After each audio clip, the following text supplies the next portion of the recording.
दोस्तों, आधुनिक विज्ञान इतना विकसित हो जाने पर भी वीर्य की उत्पत्ति का कोई सिद्धांत निश्चित नहीं कर पाया है। सामान्य रासायनिक रचना के अतिरिक्त उन्हें इतना ही पता चल पाया है कि वीर्य का एक कोश यानी स्पर्म स्त्री के डिंब यानी कि ओवम से मिल जाता है।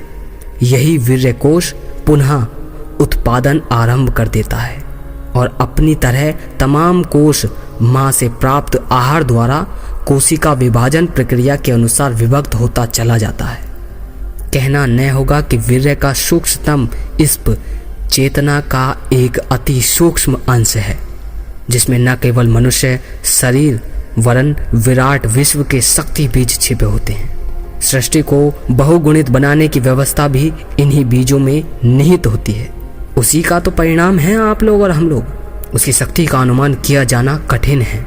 भ्रूण काल के निर्माण के बाद शिशु जब विकसित होना शुरू होता है तो ओजस उसके मस्तिष्क में ही संचित होता है। यही कारण है कि गर्भ में संतान का सिर नीचे की ओर होता है। जन्म के समय 10 रत्ती वीर्य बालक के ललाट में होता है। शास्त्रों के अनुसार 9 वर्ष से 12 वर्ष तक वीर्य शक्ति बाहों से उतरकर कंठ में आ जाती है। प्राय इसी समय बच्चे के स्वर में सुरीलापन आता है। इससे ठीक पूर्व दोनों ही ध्वनि एक जैसी होती हैं।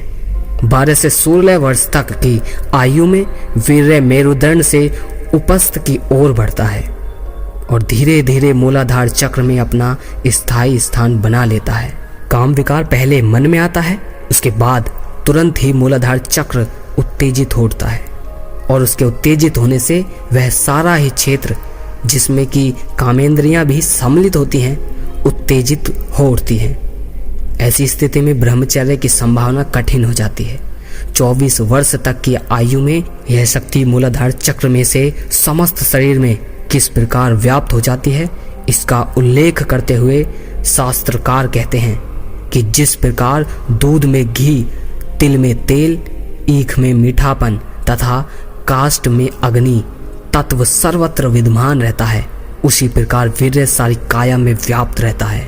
यदि 25 वर्ष की आयु तक आहार और विहार को दूषित नहीं होने दिया जाए और ब्रह्मचर्य पूर्वक रहा जाए तो इस आयु में शक्ति की मस्ती और विचारों की उत्फुल्लता देखते ही बनती है।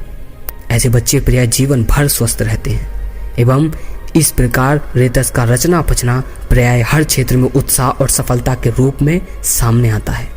ऊर्ध्वरेता बनना अर्थात जीवन को ओज और अपने उद्यम्य स्थल ललाट में लाना, जहां से वह मूलाधार तक आया था, योग विद्या का काम है। कुंडलिनी साधना में विभिन्न प्राणायाम साधनाओं द्वारा सूर्य चक्र की ऊष्मा को प्रज्वलित कर इसी वीर्य को पकाया जाता है और उसे सूक्ष्म शक्ति का रूप दिया जाता है। तब फिर उसकी प्रवृत्ति ऊर्ध्वगामी होकर मेरुदंड से ऊपर चढ़ने लगती है। साधक उसे क्रमशः अन्य चक्रों में ले जाता है और फिर उसे ललाट में पहुंचाता है। शक्ति बीज का मस्तिष्क में पहुंच जाना और सहस्त्राव चक्र की अनुभूति कर लेना ही ब्रह्मा निर्वाण है। दोस्तों, इससे शक्तिशाली और इससे अति आनंदित वस्तु इस संसार में कुछ नहीं। जो कुछ अगर आपको पाना है तो ये आपका सच्चा मित्र है। इस ब्रह्मचर्य को अपनाएं और साथ ही साथ अपने आसपास रहने वाले कामुक लोगों को भी इसकी ओर अग्रसर करें। सारे काम करिए लेकिन ब्रह्मचर्य के साथ। अगर लगी शेयर करने लायक तो वीडियो को कामुक और गंदे इंसानों के साथ शेयर जरूर कीजिए, जिससे हो सकता है कि आपकी वजह से गंदे और कामुक इंसान की मानसिकता बदल जाए। अगले वीडियो में फिर मिलते हैं। जय श्री कृष्ण।